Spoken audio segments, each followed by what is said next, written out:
there in the middle, almost. The 5th pick, we'll take a peek at our little chart here. Just, I've already got this memorized pretty well, but, just showing it off a little bit. If you guys want to use this, you can get the free download, or actually you don't even need to download it. You can just click it and open it, or download it if you want it in this fancier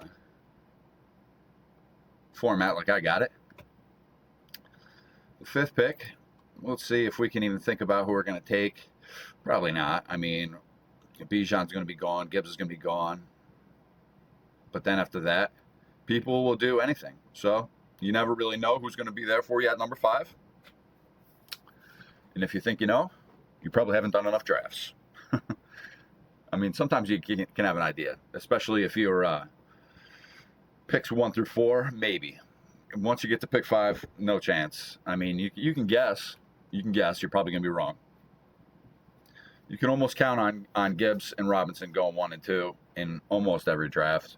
Once in a while, you'll have someone do something crazy, take their favorite player, or someone from the back end of the first round. And there's nothing wrong with that. I actually think that's a valid strategy. If you have one of the first couple picks, taking someone who normally goes at the end of the first round will make you unique. It'll just make you a little bit different. It will give you playoff upside. No doubt about it. And there goes Bijan, no big surprise. But now the draft starts. Now it could be Chase, it could be Puka, it could be JSN, it could be any of these guys.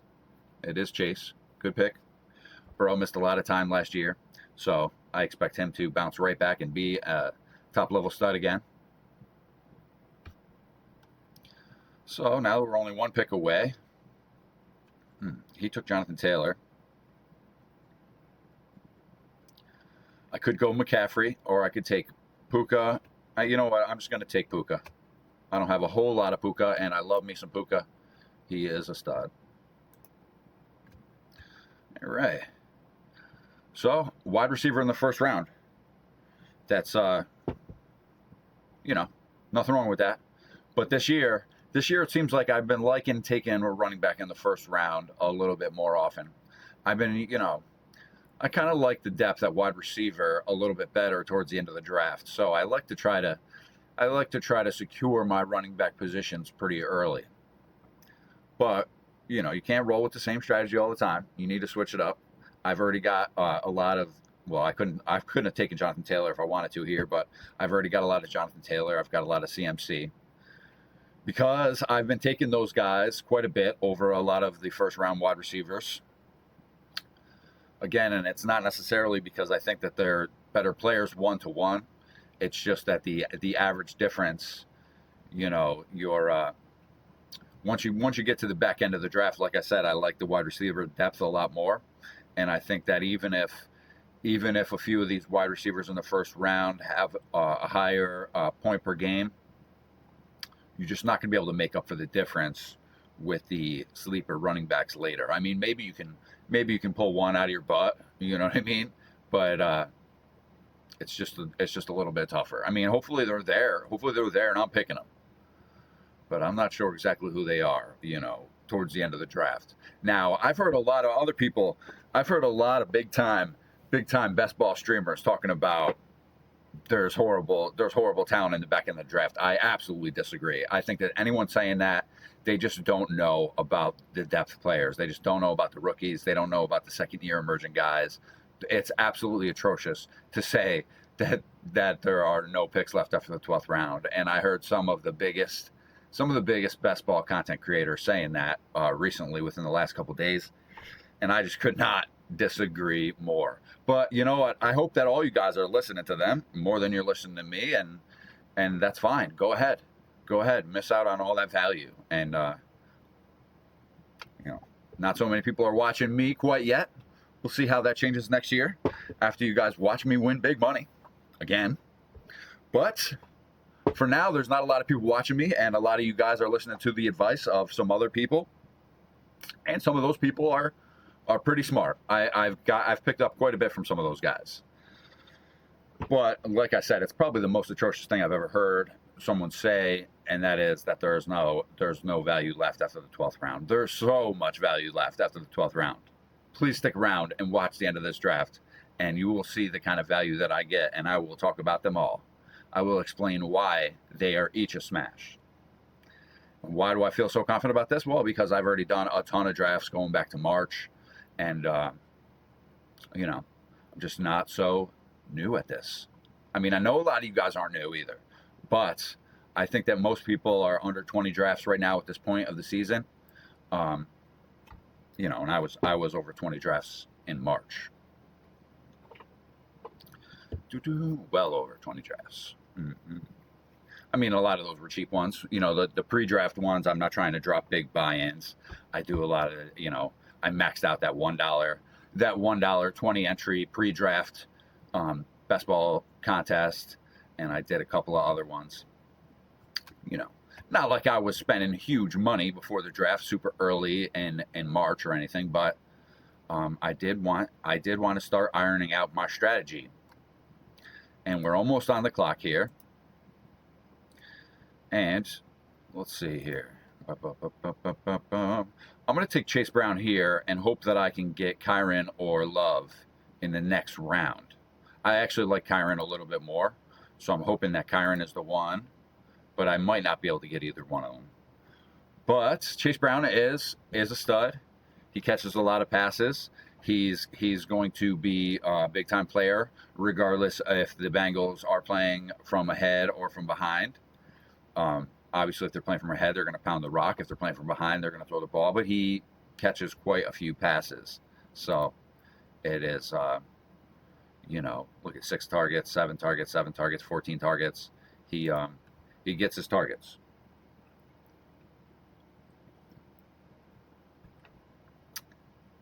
And now, so I've got the Rams and the Bengals. We'll just take a quick look. The Bengals play the Ravens in Week 17. I love that matchup. And then the Rams play the Buccaneers. I like that matchup as well. 2 solid Week 17 matchups we've got started here. So, hopefully I'll be able to get some a buck or two and a Raven or two. Lock down those Week 17 matchups a little bit. Those are two games that I do hope to smash. I would say expect, but you know, it's hard to expect anything to happen in Week 17 this far before the season. But they definitely look like good matchups that could be high-scoring games, and you know, you probably want some pieces to those games. Those aren't the only games that I really like in Week 17. I mean, I'm coming up here in a couple picks, but let's just take a look here. The Bengals and Ravens, I just talked about that. That's really nice. The Saints and Falcons in a dome, that's really nice.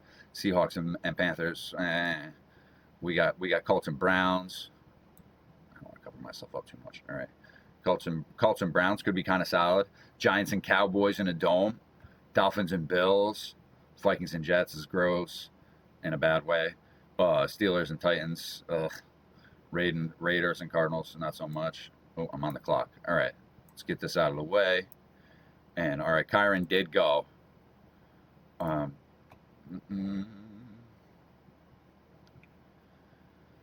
Is there another? There's not really. I mean, I could take Breece Hall, but I really do not like him at all.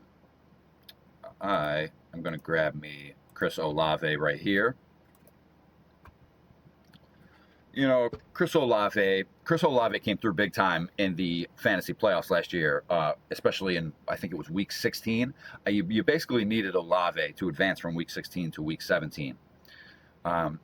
He was pretty solid. And you know what? Now that they've got Shuck over there, and they brought in Jordan Tyson, the rookie, I think that the New Orleans offense is going to be a little bit more high octane, a little bit more pick up the pace and throw the ball. You know, Kamara is getting older. They can't exactly lean on him quite as much. They got this new young quarterback, Shuck, with a couple of nice receiving weapons. I could definitely see New Orleans putting up some big time pass numbers this year. And they do play the Falcons in Week 17 in a dome. And if you're wondering why I keep talking about in a dome, well, I did a little research, and over the last 10 years, 8 of the top 10 games, scoring-wise, you know, the highest scoring games, the 10 highest scoring games in the last 10 years that happened between week 15, 16, and 17, 8 of 10 of them were played in a dome. The other 2 were played between the Bengals and the Ravens. So I want exposure to week 17 dome games. And even though it's not in a dome, I definitely want some exposure to that Cincinnati and Baltimore game as well. They could, especially if it comes down to the line, to the wire, and one or both of those teams are fighting to get into the playoffs or win the division. Oh yeah, that could be a very high scoring game. The Chase drafter is probably feeling real good about that game, even though he doesn't have I don't have any stack pieces for it either yet. But hopefully I will be able to grab myself a couple more Bengals and Ravens. And hopefully I love all 3 of these guys here have good week 17 matchups. That's not exactly the number one reason why I picked them. Don't get too crazy with the week 17 matchups. Don't go drafting all your players just because of that. It's more of like a tiebreaker, a further way to optimize your team. Obviously you want to get the best players on your team that are going to advance you to the playoffs and then advance you once you're in the playoffs. So, more important than stacking week 17, in my opinion, is stacking up some wide receivers with your quarterbacks. Because if your quarterback's going to throw 3 or 4 touchdowns, somebody's got to catch those 3 or 4 touchdowns. And if your wide receiver is going to catch 2 or 3 touchdowns, somebody's got to throw him those 2 or 3 touchdowns. And it's just a shorter path for you to win. You don't have to have your wide receiver and then separately a different quarterback also hit on the same week. When, it kind of is built in. When your wide receiver goes off, your quarterback is going to go off with them as well. I know that's kind of basic strategy, but I'm just saying that's more important than the week 17 matchups. The week 17 matchups is just an extra optimization tool. And it is, you need to pay attention to it if you want to win week 17. But of course, you got to get to week 17 before you can win week 17. I'm on deck again already. Nice. See what we got here. Again, we don't want to fall too far behind at running back here. I'm not going to take Josh Jacobs after he just, I'm not sure if there's been new news that has come out in the last couple of days, but I know a few days ago he got in trouble. He allegedly choked some girl out, and who knows what the repercussions are going to be from that. So I don't exactly love taking him right now. So I could go Loveland. You know what? I'm going to go Loveland. I think that, although I do not agree that he's an elite tight end necessarily, like Bowers and McBride, he is kind of that very next tier, and he does have potential. He could step up and become an elite tight end this year. I actually like Tyler Warren a little bit more than him. But you know what? I actually might try to double up and get Warren. If I can get Warren there at pick 68, he's probably not going to fall that far. But if he did, I would take him. I'm not going to take him at 53 because I already took Loveland. But if he were to fall to me at 68, I think I would take Warren as well. I think that that tight end is really going to be a big-time difference maker this year. I think that a lot of people are going to overdraft some wide receivers, and they're just not noticing that the general philosophy, the coaching philosophy, the play style of the NFL is shifting. And as many teams as possible, they all want to play with 2 tight ends. 2 tight ends who can both catch the ball. 2 tight ends where at least one of them can block really well. And, they're doing this because they want to pound the rock, and they want those safe completions to these big tight end targets. They want to create mismatches against a linebacker or a safety, depending on the size of the particular tight end and the speed. But it's not just the Ravens. It's not just a couple teams anymore. If you notice the way that the NFL draft went, it is very obvious that teams are prioritizing 2 tight end sets this year, and a lot of teams are going to play out of 2 tight end sets. Okay, now do I grab me Lamar Jackson or Joe Burrow right here? Neither one of them will fall back to me in the next round. So it is possible that I could do that. Or, you know what? Let's grab Swift here. Let's grab Swift here. We'll grab another piece of that Chicago offense. See if I can grab one more wide receiver from Chicago as well. and maybe get Caleb Williams and set up a nice little Chicago stack, which I do like a lot this year. I think Caleb Williams is poised to step up and have him a career year this year. He just looked really great towards the end of the season. He passed the eye test with flying colors for me. You know, previously I kind of knew that he had super high potential, but he kind of needed to put it all together. To me, my eyes told me that he did put it all together last year in the second half of the year. And he looks like a very legit fantasy quarterback going forward. Now that I have two pieces from Chicago, I will certainly be looking to snag him up if possible. And his ADP right now is 69. I've got the 68th pick, so as long as no one reaches for him, it looks like my next pick is going to be Caleb Williams. Maybe. We'll see what happens. We'll see if, and like I was saying, if Tyler Warren were to fall here, I make, now that I have the two Bears, that's probably not as valid of a strategy. But I was thinking about doubling up on tight end before that happened. Doubling up early. Obviously, I will double, probably triple up on tight end eventually before the draft is over. But considering I already have Puka and Olave, two solid veterans who I can expect good things from most weeks, we'll see what happens, but I'm probably going to fade wide receiver for at least a couple more rounds. I do feel really great about that depth after the 12th round that the other guys were preaching how it doesn't exist, but I guess that's what happens when you don't scout your own rookies and you just listen to Todd McShay and Mel Kiper and Daniel Jeremiah or whoever these other guys are on the NFL Network and ESPN that are telling you the rookies that you need. They're only talking about rookies in the first part of the first round. They're talking about from an NFL draft perspective. They're not talking about from fantasy football perspective. They're not talking about from best ball perspective. You're absolutely crazy if you think that a wide receiver that an NFL team took in the third round isn't viable for best ball. Of course they are, especially towards the end of the draft. You don't need them to produce every week. You only need them to produce so many weeks. So there are plenty of good players available after that 12th round. And because of that, I feel comfortable enough, not completely fading wide receivers, but fading wide receivers a little bit because I know I'm going to be able to make up for it quite a bit later on.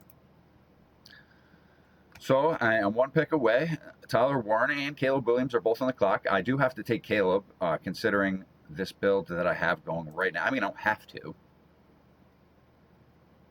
but I do think it would be a good idea. Even though I don't have Adonze or Burden. But I have those stacks a little bit more frequent, so we'll take this one and we'll roll with Swift and Loveland on the stack with Caleb instead of Adonze and Burden, which is a stack that I have already built quite a few times.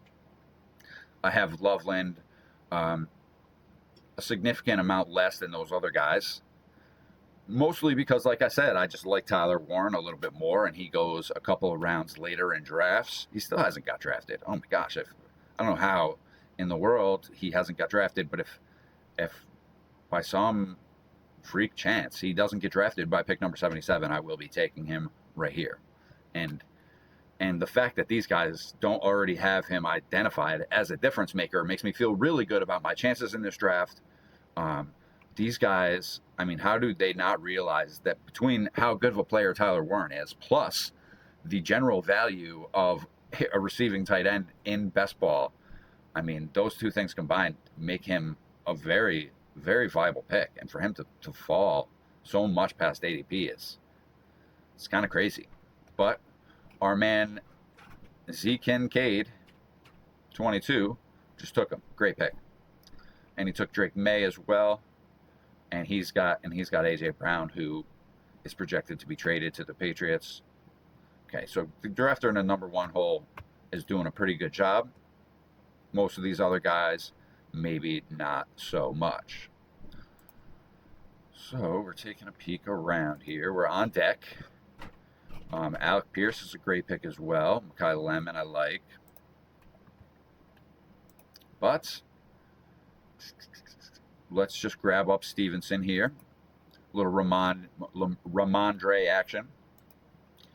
You know, a lot of people like Henderson in New England, but I'm pretty confident that they are going to have a pretty split backfield. And actually, I believe Stevenson produced more last year as far as fantasy points per game. Now, obviously, Henderson was a rookie or whatever, and maybe he projects to have a little bit of a bigger piece of the pie this year, but we'll just see. I don't expect it, you know, Henderson isn't going to run away with the backfield. He isn't going to have 80% of the carries or anything like that. Stevenson is still a very valid play. He's going to get his touches. He's going to get his touchdowns. I feel pretty comfortable with Stevenson. Now, I do feel a little bit weak at running back, even though I've got three. I've got Chase Brown and DeAndre Swift and Stevenson.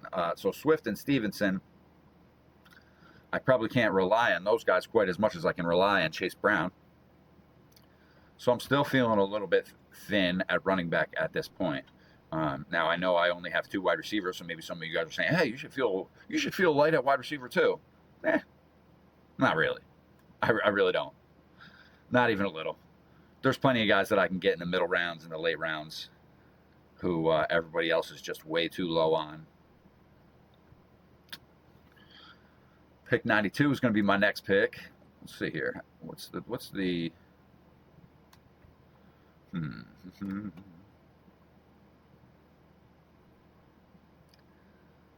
around, I don't see anything too crazy going on here. Besides, I mean, I think that Tyler Warren falling to pick 72 might be the craziest thing that's happened so far.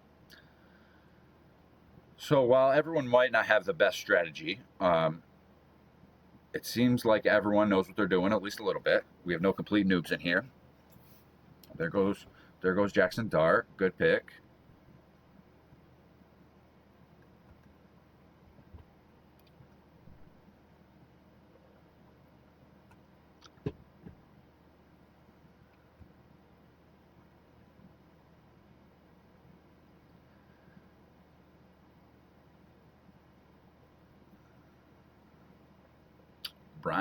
Brian Rowe is taking a lot of chances. I mean, if it hits, he could have a really good team. But he's really relying on Henderson, and he's who I was just talking about, and he's also relying on Achane to stay healthy again this year, which I don't know. I don't know about that. I'm so very surprised that he stayed healthy last year. And not to mention, I just don't think the Dolphins are going to use him quite as much as they were before with new coaching. I mean, Achane is a really small back. I mean, I know he's been productive, but I just don't think that there's that many coaching staffs that are going to hand him the rock quite as often as he has been given it over the last couple of years. I think it's going to be a little bit of more of a split between him and Ollie Gordon. I mean, obviously, Achane is going to have the majority of the workload, but I just don't think it's going to be quite as much as it was before. Plus, like I said, he does have injury concerns. Okay. So, I already have Puka, so I could grab Stafford here. I could also, you know what,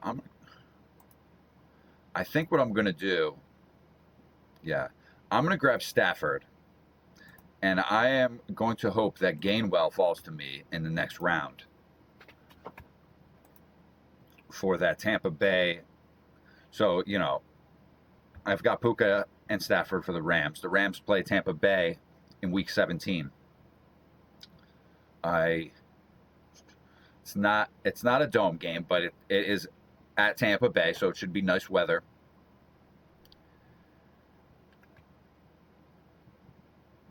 Okay.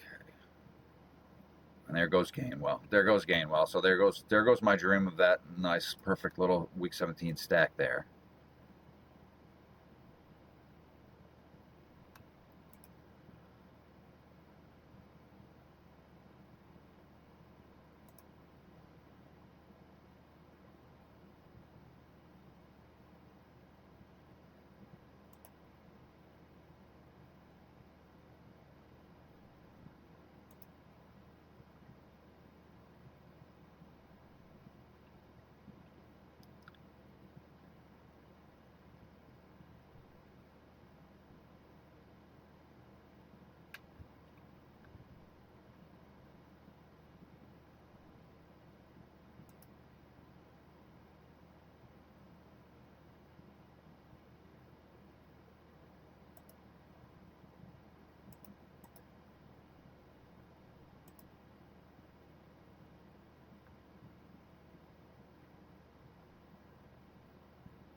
So at this point in the draft, I really like to grab up Wan'Dale Robinson normally, because in a PPR format like this, Wan'Dale Robinson is going to get tons of receptions.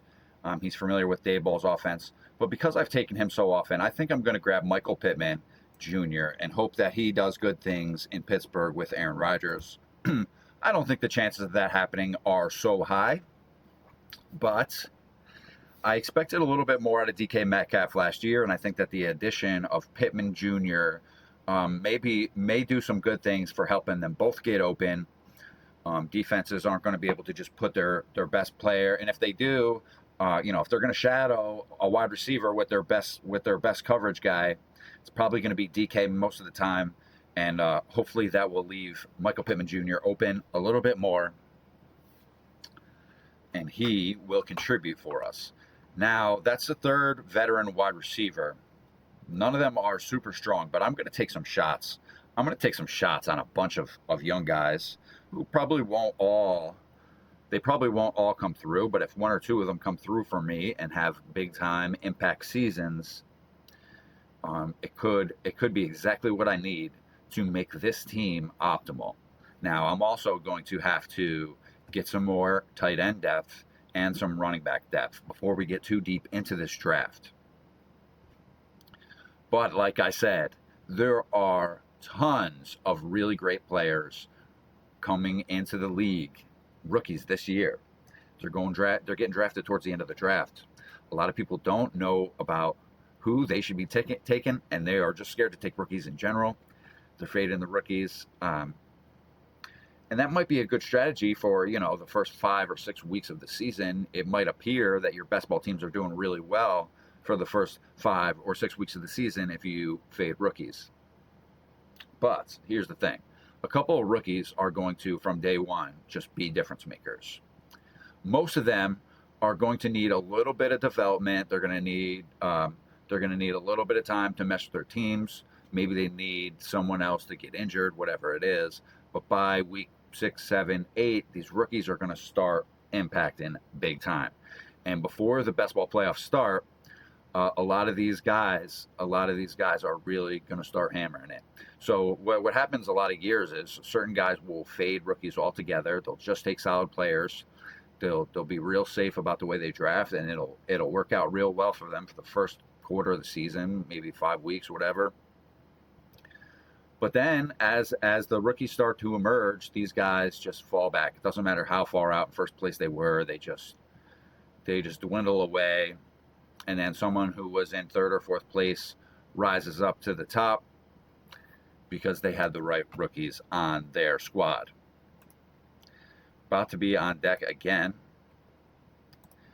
and it's like someone took my boy Tyler Shuck, so that's not who we're gonna take here.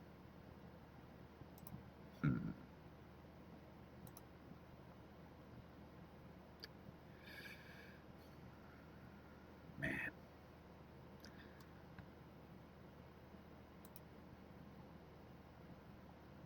Let's just take Kelsey. Got to do it. I mean, I'm not huge on Kelsey this year. That's probably only the 2nd or 3rd time I've clicked on Kelsey through all my drafts. But you can't completely fade a guy like that that's been that dominant. I mean, I do think that the addition of what's his name there, Walker, I think their run game is going to be a little bit stronger, and I think that's going to open up the play action and the pass a little bit more. And hopefully Kelsey can have one final hurrah. Assuming this is going to, I don't know if for sure it's going to be his last season, but he's got to be getting close. And last season wasn't exactly great.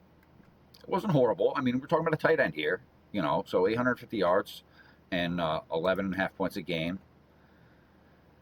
It's not nothing, but, compared to his past production, it's just really not what Kelsey drafters were hoping for last year. And I know that this year, on any team where I've drafted Kelsey, I'm hoping he performs better than last year. I do think that the addition of that running back from Seattle there is going to do good things for their offense in general, and hopefully that gets Kelsey open just a little bit more. Okay, and we're coming back up on 125. I could go Baker. I could go Baker. Hmm. I don't have any other Tampa Bay weapons. I do know that there's some available later on in the draft, and I am working on that Week 17 matchup. Or I could take Tyrone Tracy. Yeah, I'm going to grab Tyrone Tracy. Everyone loves Scadaboo. I like Scadaboo a lot too. But you know, he's got a real physical run style. He's almost destined to get hurt. Plus, they're just not going to. He's not going to be the number one running back like all the time. Scadaboo is going to be like the third down running back, the goal line running back, and Tracy is going to get a lot of touches.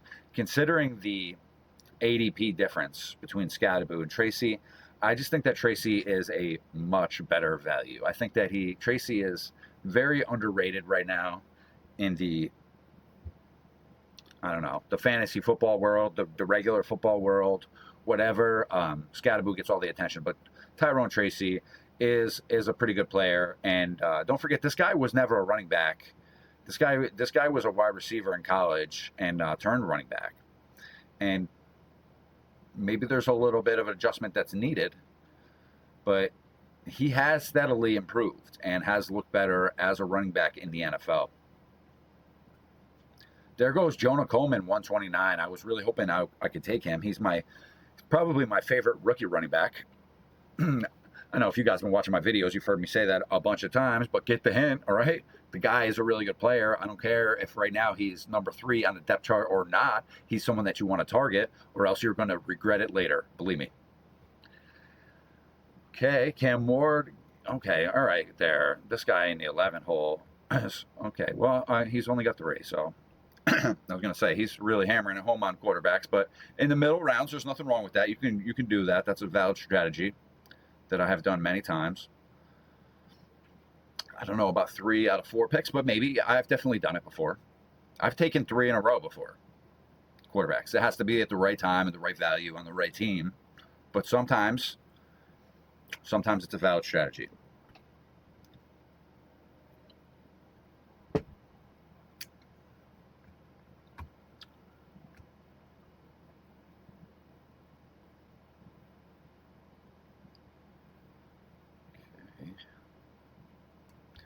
140 is going to be the next pick that we've got here. So well, let's see what else we got here. We got Pittsburgh and Kansas City. Let's see who they play. We got. Why am I not seeing them?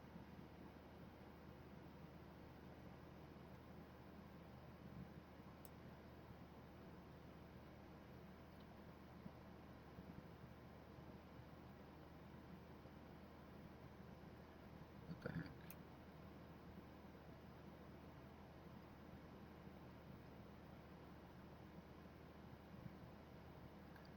It's just me, or is there no Chiefs in my Week 17? Do I have to change that? Where is that? Oh no, they're down here. Okay, against the Chargers in Week 17. All right, and I'm on the clock. All right.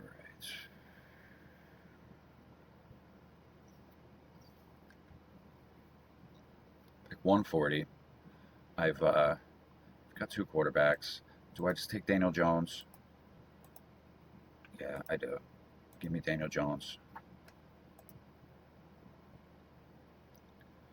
I don't think I have any other Indianapolis pieces, but felt like I needed that third quarterback.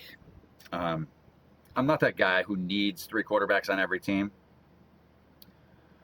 But if you can get yourself 3 solid quarterbacks, it is an advantage. And I know Daniel Jones is a little bit of a step below Caleb and Matthew Stafford, but Daniel Jones has that rushing upside, and he looked really great for the Colts last year. And I've been high on Daniel Jones. I've been high on Daniel Jones for years, even a few years ago, back when he was on the Giants, when everyone hated on him. I didn't see it. I always thought that he was a really good player.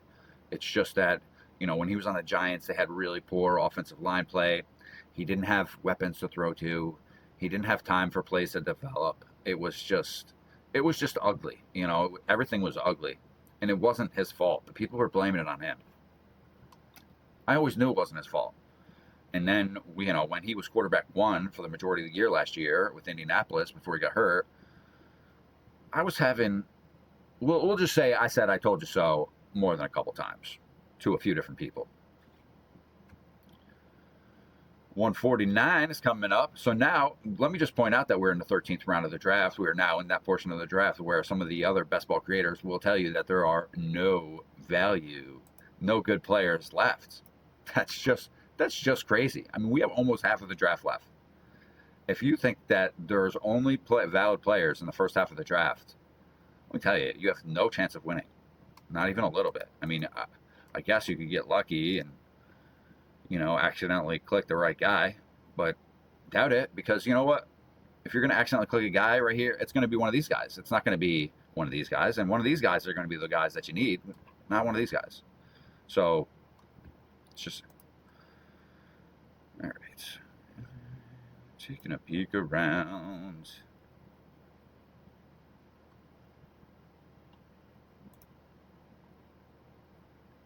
Now, I really don't know what to expect from Pacheco in Detroit. Is he going to produce anywhere near as much as Montgomery did? Let's take a shot. You know what? Obviously, Walker there is their, or I mean, not Walker, what the heck am I talking about? Obviously, Gibbs is their number one guy over there, but they didn't trust Gibbs with the entire workload when it was him and Montgomery. So I still expect them to dish it off to Pacheco at least a percentage of the time. And I might need 6 running backs. I like to stop at 5 running backs, but I might need 6 running backs on this team. I do think Tracy is going to outperform what we expect from him as an 11th round pick. Stevenson is probably right here in the right range for value in the 7th. Swift now, I don't know about Swift. Swift is a nice player, and I'm hoping that the Chicago offense in general just scores more points, even more points. They scored quite a few points last year, but hopefully their offense is working like a well-oiled machine, and Swift gets plenty of opportunities.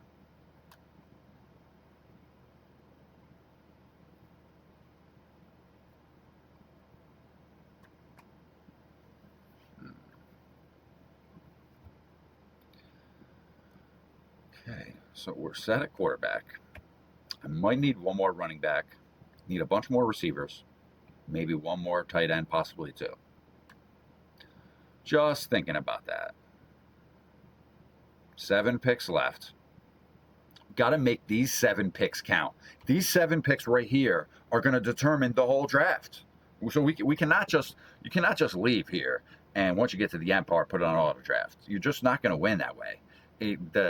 The top player in the queue is not going to be the optimal pick. I mean, maybe occasionally they are, but it's not going to be 7 rounds in a row.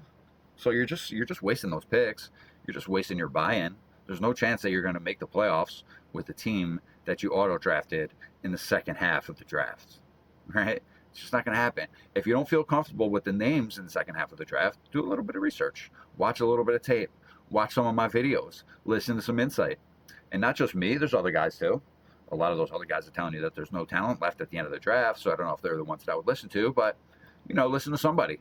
Do some research. Watch some tape. You will figure it out.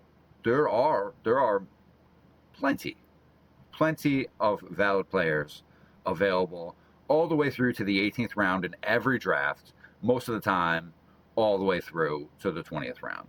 Now, sometimes, and maybe in a draft like this where no one is doing anything really atrocious, maybe by the 18th round, most of the talent will be dry. Maybe. I've seen it.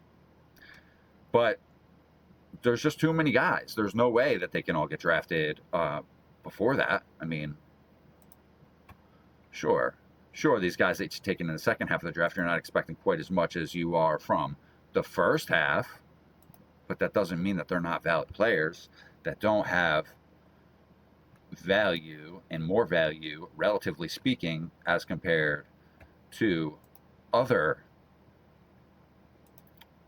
rookies. And you know what?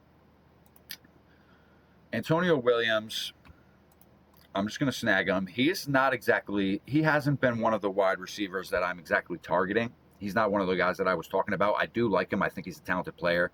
But the main reason why I think Antonio Williams is a valid best ball play is just because the Washington Commanders have very little options. They've got Terry McLaurin and a little else. So, Jaden Daniels is going to be looking around. He's going to have no one open. It's going to be Terry McLaurin sometimes and Antonio Williams other times. I mean, that's basically it. So just from sheer volume alone, I think that Antonio Williams is a solid pick in the 14th round. Or later, if you can get him later, of course.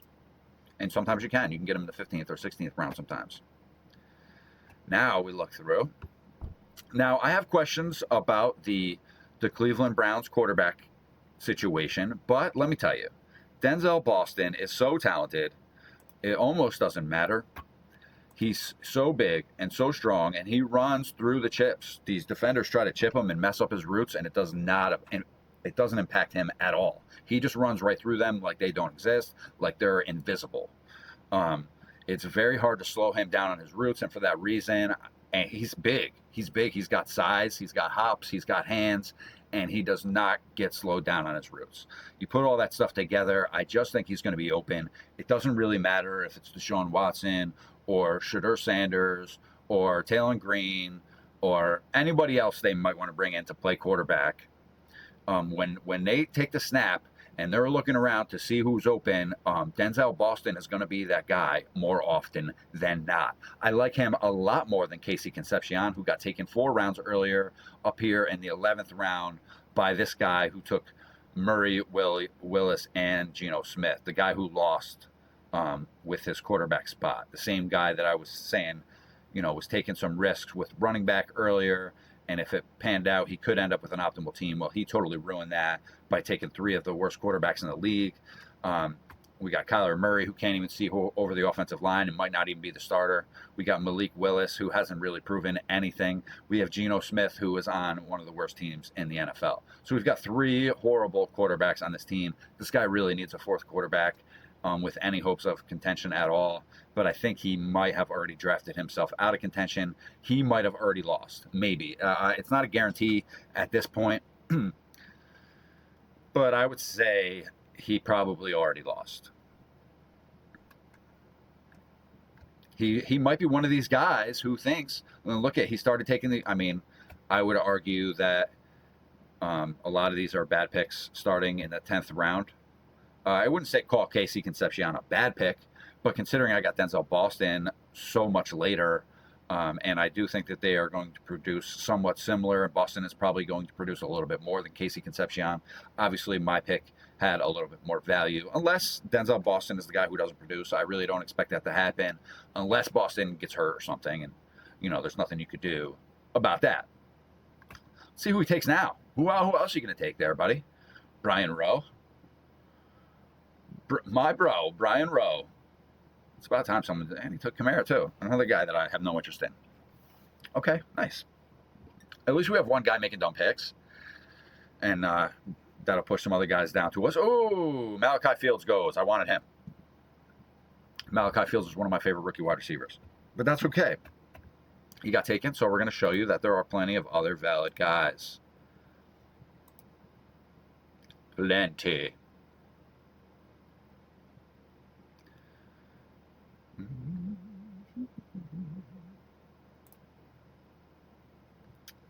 All right.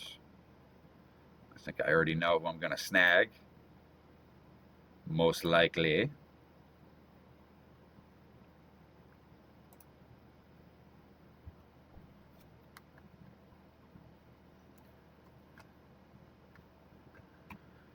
All right. So now, going down through, we're going to grab us some Ted Hurst, Tampa Bay. Ba-boom. We've got that Tampa Bay Rams stack going a little bit for Week 17, although I don't have many. He was the first Tampa Bay piece, so maybe I'll take one more. And he's a guy I like to start slow and probably emerge later towards the best ball playoffs as well. So, while he might not produce a whole lot early in the season, he's a real big-bodied guy, similar size as Mike Evans was. So hopefully Baker Mayfield just likes throwing to him. He likes having that big target like Mike Evans was. We'll see. We'll see. Uh, Ted Hurst was a real solid player at Georgia State. He was a big fish in a small pond. Didn't play against the best competition all the time, but he made that lower competition look foolish. He did what he was supposed to do. He did not drop down to their level. He was basically the whole Georgia State team. Okay.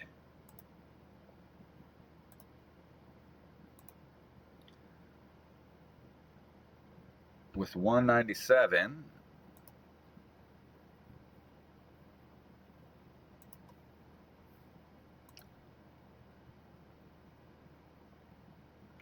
there are actually quite a few wide receivers still here in round 17. So I think what I'm going to do, like I said, I may consider taking a sixth running back on this team, and I'm going to grab Mike Washington Jr. I know everyone loves Genty, and I think Genty is a good player as well, but I think Mike Washington Jr. is just a really solid player out of Arkansas who is going to earn himself some playing time. And, you know, if as a sixth running back, I'm okay. I'm okay with him being an injury, you know, waiting for an injury to Genty for him to produce. So that's okay. I might be okay with these other five guys. He's just an extra shot. And if Genty were to get hurt, Mike Washington could very well be a league winner. He is a very good player. Very, very good. He's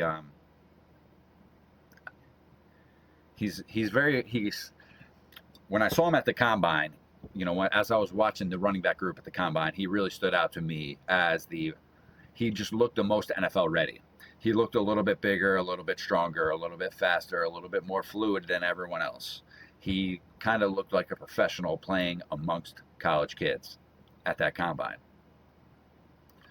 And hopefully that's going to translate to the league, and we'll see what happens. Like I said, I'm not expecting tons of things from him, but he's just one of those guys. You know, if Genty were to get hurt, Mike Washington could be the guy that you need, and you need him on a strong team. You need him on a team with these. I mean, these are three really, really good rookies. Any of them have potential to absolutely smash. I'm still going to take a couple more rookie wide receivers, maybe I'll take. There's a couple veterans available back here at the end parts of the draft too, who are valid, and those are more guys who. And I'm not going to say who it was. These content creators who were saying that there was no value available after the 12th round. Honestly, when they said that, you know, I'm in no position to judge anyone's show too hard because, you know, this is a new show and I don't have a whole lot of watchers, but I just would never ever say that. And, you know, honestly, I lost a little respect for those guys after they did say it, because they should know there's always value at the end of the drafts. If you don't think there is, that means you just don't know about them. It doesn't mean they're not there. It means you're not in position to win this year. That's what that means.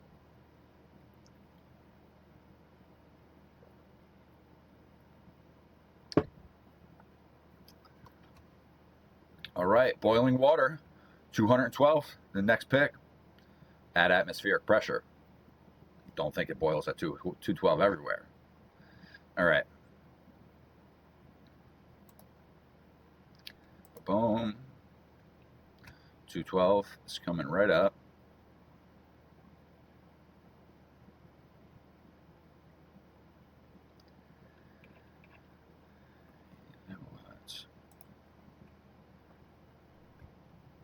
My good, can I take wide receivers from the last two picks? Oh, I only have two tight ends. Okay, let's see what tight ends we got.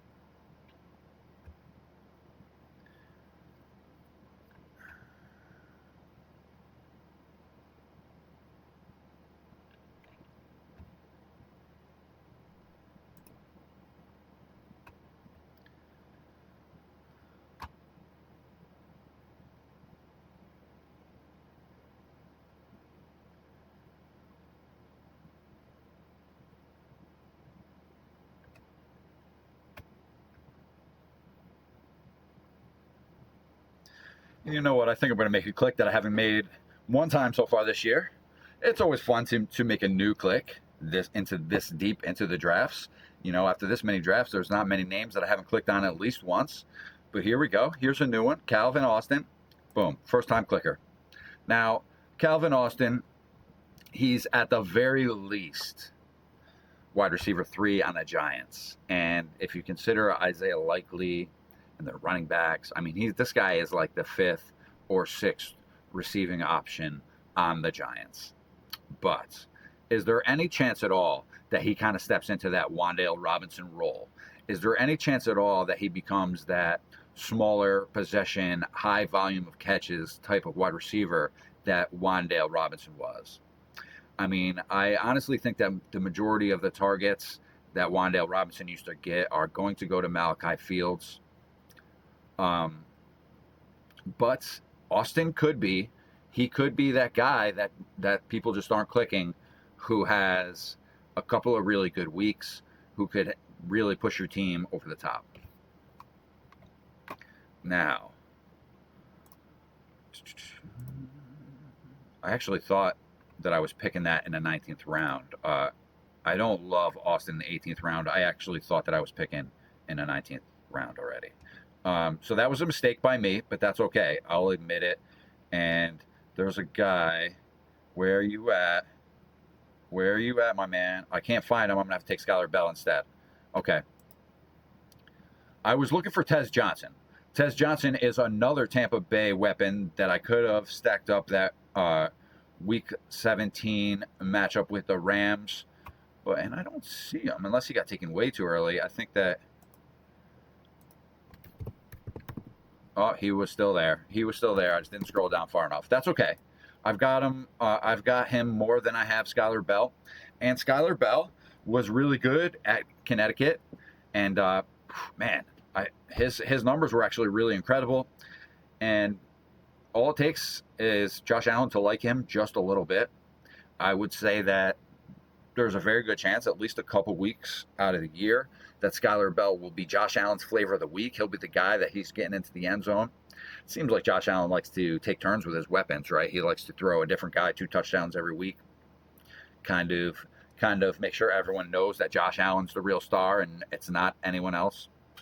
So for that reason, I think that some people are drafting DJ Moore a little bit too high. I think that Skylar Bell, Keon Coleman, these guys are valid picks at the end of drafts because, they're just going to have a couple of really good weeks. I mean, they might be nothing burgers most weeks, but when you're taking someone in the 19th, 20th round, you really don't need them. You really don't need them to produce every single week. Now, because I only have 2 tight ends on this team, I do have my eye on someone already in the 20th round, and that is the tight end 2 from the Giants, Theo Johnson.